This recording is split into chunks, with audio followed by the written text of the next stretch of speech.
you from everydaycarryconcealed.com. Got another product review for you guys. OLIGHT was so kind as to provide me the OLIGHT Baldr Pro. And so today I'm just going to be talking to you guys about my experience with it. I've had it for about a week, so longevity-wise I can't give you a whole lot, but I can tell you what the results of my testing were for durability, battery runtime, things like that. And as a point of comparison, I'm going to be doing the Baldr S, which I also did a review for, just so you guys can get sort of a size comparison and some other feature comparisons between those two models from OLIGHT. So anyways, guys, if you like the content of the channel, please like, subscribe, do all of the things. Hit the little bell icon so you get alerts so you can check out new videos. It helps me out a lot. Alright, so the first thing I'm going to do is I'm going to do that side-by-side comparison from the Baldr S versus the Baldr Pro. So I've got two different flashlights here, and one of the big differences between these two models from OLIGHT is that one is larger than the other. I personally feel like it's made for like full-size pistols, not so much the subcompacts and compacts of the world. I suppose you could put it on a compact, but I think it really is more suited towards the full-size handguns. And you can see in this other video, like just looking at them side by side, it's probably like an inch longer for your flashlight, which is not that big of a deal. It just kind of looks odd if you have this larger Baldr Pro on a smaller handgun. So that's the first difference, just the physical dimensions of it, right? The other thing that's different is the weight. The Baldr Pro is a little bit heavier, and I think that's due in part to the power source, which I'll talk about in a second.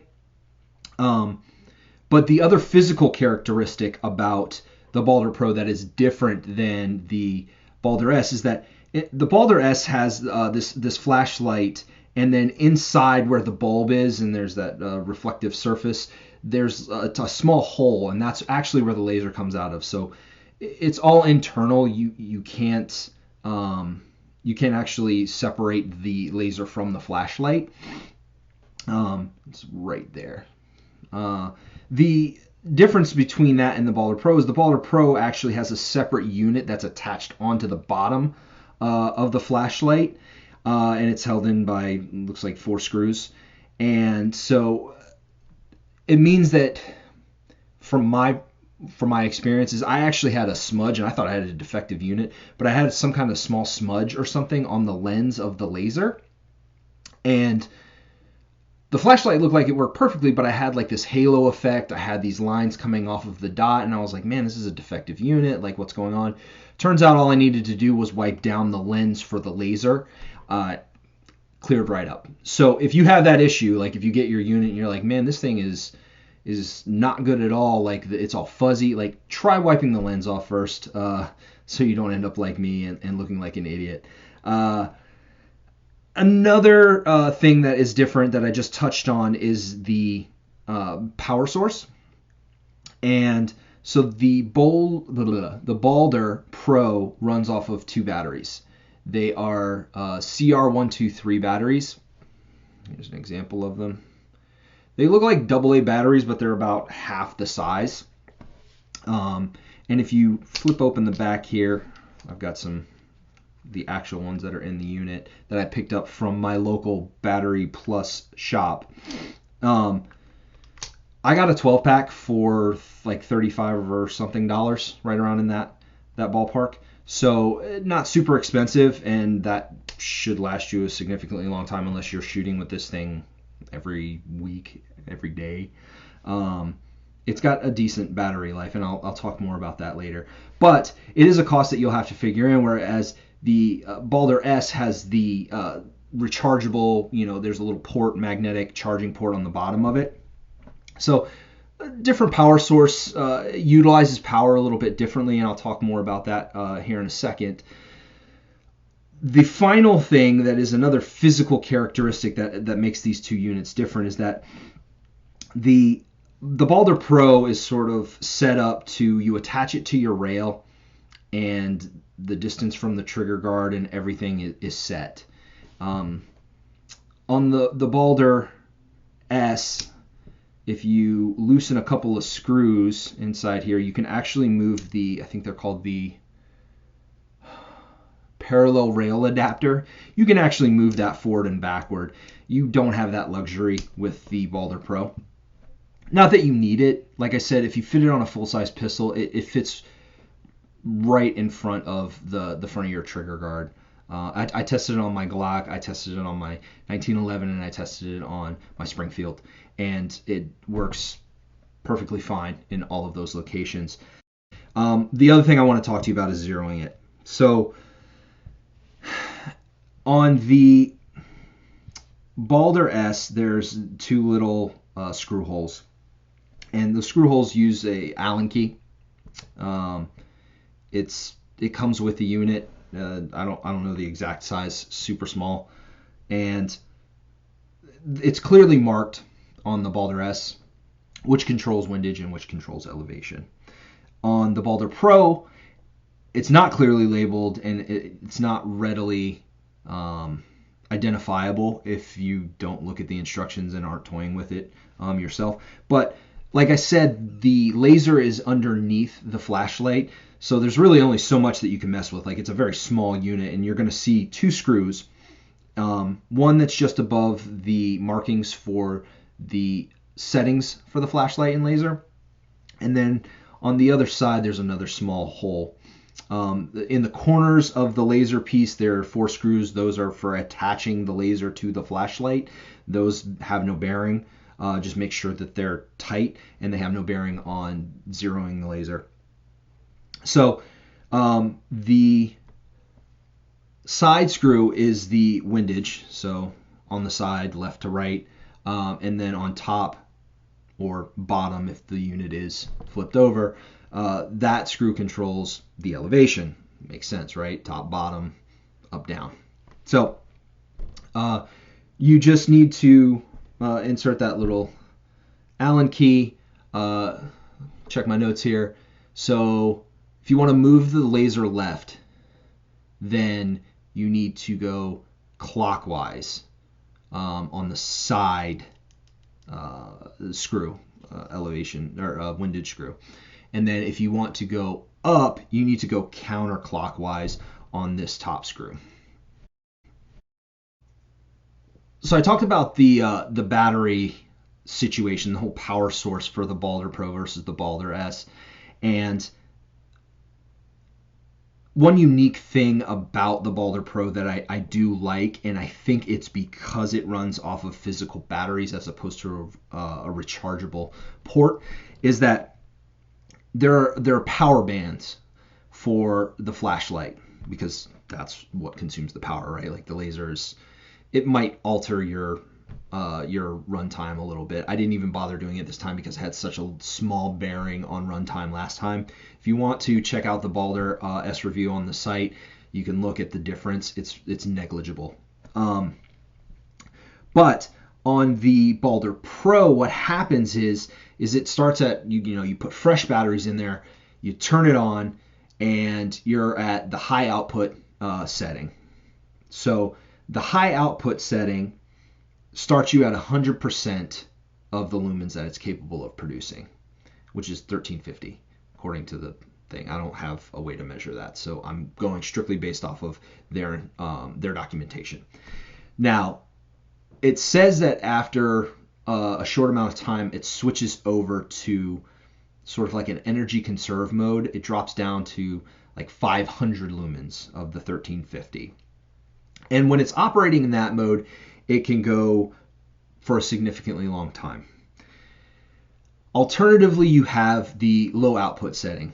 And so when you turn on the flashlight, when you turn on the unit, you double click. It's just like the Baldr S. You double click the on off switch. It toggles between high and low output for the flashlight. On the low output setting, it stays constant. And then after a certain amount of time, it will switch over to 10% of its capable light producing power. Same thing with the high output. Once you've sort of exhausted this, 500 lumen setting, it will also revert to the 10% output. And that 10% output lasts a long time. When I was running the battery tests, I looked at the documentation and I didn't fully understand what it was telling me. I saw 4-hour runtime for the low output flashlight setting. I'm like, all right, no big deal, like 4 hours. Dude, this thing ran forever. It ran, I think it was a total of somewhere between 10 hours, 10 and a half hours. Something ridiculous. And it's because of that energy conserving mode, that 10%. It takes forever to go through that last 10%. Which is good, because even in a situation where you haven't checked your battery right, you hear something go bump in the night, you grab your pistol and you turn on your flashlight, there's still enough juice where if it's pitch black in your house, it's going to illuminate your target. You're going to be able to look. Now, it's not going to be as good as if you had fresh batteries in it, but it is sufficient. And I show that after 8 hours of runtime on the low output setting, sort of what the illumination capability is. Check out the article on the site. But it's a tiered power band. The battery on the Baldr S just goes from 1 minute it's on, it might be a little weak, and then all of a sudden it's off. Okay? So the Baldr Pro, I think, is superior in that regard. I wish that the Baldr S sort of had that feature. I think it has something to do with the fact that it uses external batteries and is not rechargeable, that they built in this feature. So anyways, it really comes down to personal preference. I like both. I like having the ability to recharge and not spend money on batteries, but I will say this, the batteries were not as expensive as I thought. Now, granted, I had to, use a third of my batteries just to do the power testing. Probably ate into the bulb life, but you're not going to do that. You're not just going to run it for 20 hours straight on various different settings just to get the battery stuff. I've already done that for you. So anyways, that's really the major differences. They function very similarly, but there are some subtle differences. And like I said, the biggest ones are the power source, the size, and then the location of the laser with regard to the flashlight, and then the ability to move that adapter rail and position your on-off switch, basically, with regard to your trigger guard in the front of your firearm. So anyways, now I need to do the durability testing. So, all right, guys, let's put it on the truck tire and see what she does after that. I'm gonna go over it and then back up over it. Maybe do that once or twice. We'll see if it survives the first time, and then we'll go down there if there's anything left to test, and we'll test whether it held zero. All right.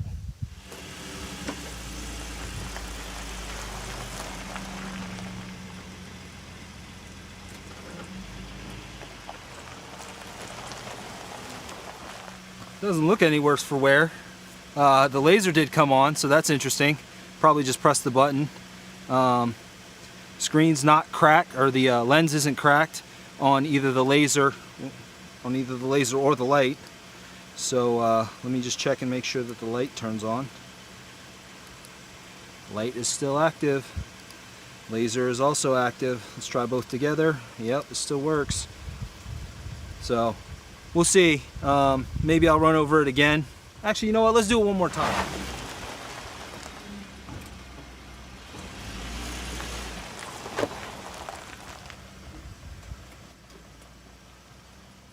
Oh, I got chunked in there a little bit better.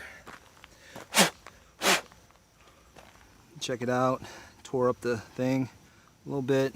Some dust on the lens, like that on the laser lens. A little tougher to move the selector switch right now, but laser still works. Light still works. So yeah, let's take it back and see if it held 0. All right, guys, here we go. 5 rounds. It's going hot.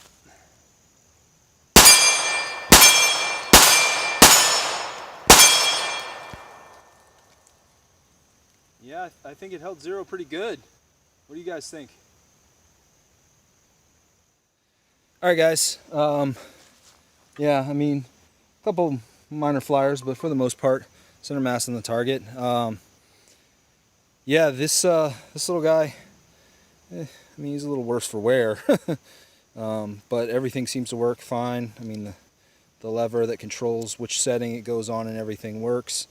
Come on, Fred, you can get in here too, buddy. Anyways, I put this thing through its paces. I upped the ante a little bit from the Baldr S, where I just threw it against the tree, ran over it with a truck. So even if you rage out because you had a crappy day at the range, it appears that this thing can take a pretty solid beating and still keep on ticking. So worth noting, I live off of a gravel road, so that's what I did it off of. I didn't want to drive out to the actual road and throw it down there, one, because it's a major throughway, and me stopping and reversing and whatever all over that is not going to be conducive to being a responsible member of society. So I did it in the right-of-way to my neighbor's house, in between our houses. So done on a gravel road, but still, I mean, it did have an F-150 drive over it, and it still held 0. So anyways, guys, smash the subscribe button. Thank you for checking us out. Say goodbye to Fred, and I will catch you next time.